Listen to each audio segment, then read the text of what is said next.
सांगली जिले के वालवा तालुका अंतर्गत ढगेवाड़ी गांव में आज छात्रों और उनके अभिभावकों ने सड़क रोको आंदोलन करते हुए एसटी बस सेवा बहाल करने की जोरदार मांग की। आष्टा शिराला राज्य मार्ग पर जारी मरम्मत कार्य के चलते इस मार्ग पर शिराला और इस्लामपुर एसटी बस डिपो द्वारा सेवाएं बंद कर दी गई है, जिससे छात्रों को गंभीर असुविधा का सामना करना पड़ रहा है।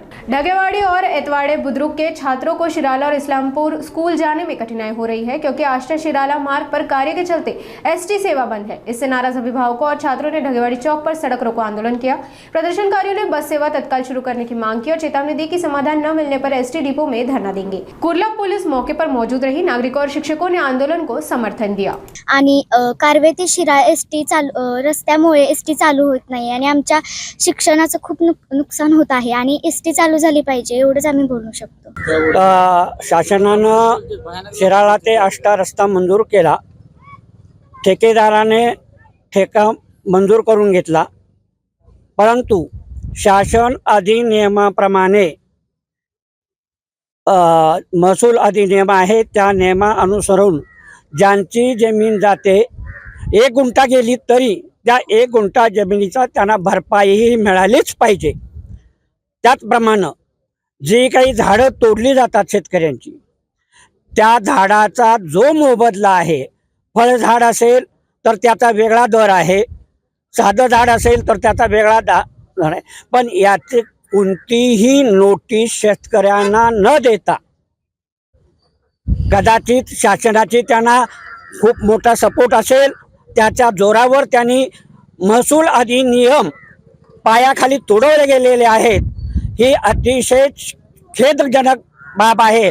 ज्याप्रमाणे घटना पायाखाली तोडवली जाईल असं म्हणतात, त्या पद्धतीनं यांनी महसूल अधिनियम हे पायाखाली तोडवले जात आहेत आणि शेतकऱ्यांचं गळपेची केली जाते। हे अतिशय धिक्कारात्मक बाब आहे।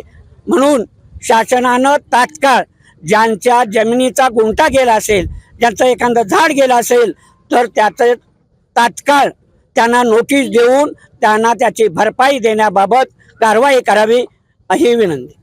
कॉन्ट्रॅक्टर काम चालू पहिल्यांदा केलं, आम्हाला शेतकऱ्याला विश्वासात घेतलं नाही। रस्त्याची झाडं असणारी शेजारची सगळी झाडं तोडली, पूर्व कुठलीही कल्पना नाही आणि रस्त्याचं काम चालू केलं। ह्या दुरावस्था शेतकऱ्याची झाल्या, त्या शेतकऱ्याच्या दुरावस्थेला जबाबदार कोण? शासन कॉन्ट्रॅक्टर कुठलाही विचार करून झालाय आमचा। आता एसटी बंद बरेच दिवस झाला आहे। मुलं शाळेत यायची कशी? शिराळा इस्लामपूरला जातात, त्या मुलं जायची कशी? कुठलाही विचार न करता तिने आम्हाला एसटी बंद केली, तर ती गोष्टी त्वरित चालू करावी ही विनंती। 16 तारखेला शाळा सुरू झाली होती, तेव्हापासून रस्त्याचं जे खोदकाम झालं आहे, त्यामुळे आमच्या शाळेची जी अडचण आहे ती प्रशासनानं सोडवावी। जर एवढी अवजड वाहनं या रस्त्यावरून जाऊ शकतात, तर एसटीच कशी काय अडकून पडू शकते?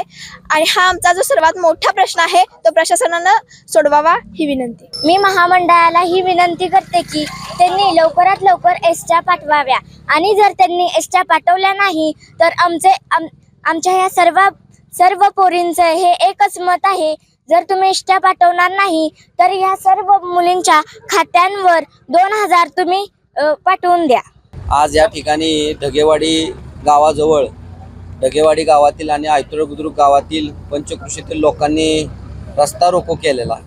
तो रस्ता रोको मेन ह्याच्यासाठी केला की गेली 10 ते 15 दिवस झालं शिराळ्यावरून येणारी एसटी या ठिकाणी आज थांबलेल्या एसटी येत नाही, कारण एसटी डेपोतनं कारण सांगितलं जातंय की रस्त्याचं काम चालू आहे आणि त्यामुळं त्या ठिकाणी काम चालू असल्यामुळे एसटी येऊ शकत नाही। पण गेली 10 दिवस झाले इथले ढगेवाडी असेल आयतुर बुद्रुक पंचकृषीतील मुलं शाळेला गेलेले नाहीत किंवा शाळेला येण्यासाठी त्यांना प्रचंड त्रास होत आहे आणि म्हणून आम्ही ठरवलं की एक मोठं आंदोलन इथं उभा करायचं ना। आज आम्ही इथं गेली 1 तास झालं रस्ता रोको केलाय आणि आता इथं त्या ठिकाणी एसटी महामंडळाचे प्रतिनिधी आणि ज्यांनी कॉन्ट्रॅक्ट घेतलंय रस्ते विभागाचे कंत्राटदार या ठिकाणी अधिकारी प्रशासकीय आलेले आहेत। आम्ही त्यांच्याशी इथं या ठिकाणी या विषयावर बोलणी करणार आहे, पण आम्हाला जर इथं व्यवस्थित न्याय मिळाला नाही आणि हा रस्ता उद्यापासून जर एसटीसाठी खुला झाला नाही आणि एसटी जर आली नाही तर आम्ही एसटी डेपोमध्ये जाऊन तिथं आंदोलन करणार। एसटी डेपोला जिथं अडचण आहे तिथं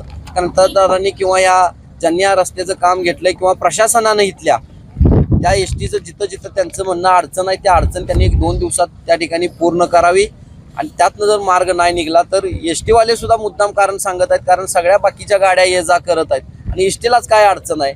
म्हणून आम्ही डेपोमध्ये जाऊन त्या ठिकाणी ठिय्या आंदोलन करू. आमचा जर हा प्रश्न इथं मार्गी नाही निघाला तर